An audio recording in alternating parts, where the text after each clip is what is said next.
Okay, so I'm going to teach you the easiest way to keep the car off the grass, but it's also then the most difficult way to play the game. So it kind of has that trade-off. So we are going to add a control block. We're going to go with an if-then. So if this happens, then I want blank to happen. So we're going to take this if-then block, and we're going to add it with the moving car because we're programming the car. If the car does something, in this case touch the grass, we're going to make it go back to the beginning.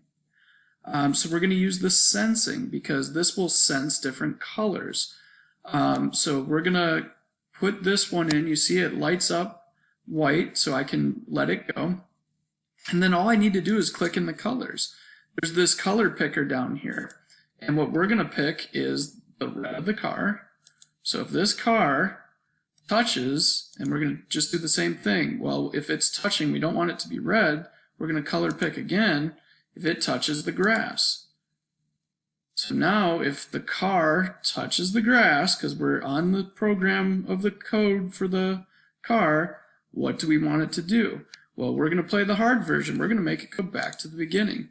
So we could select go to, and again we're given the exact pinpoint location, go to X at this spot, and Y, the starting point. The other thing we're going to want to do is, because it could be in crazy positions, is we're going to point it again 90 degrees.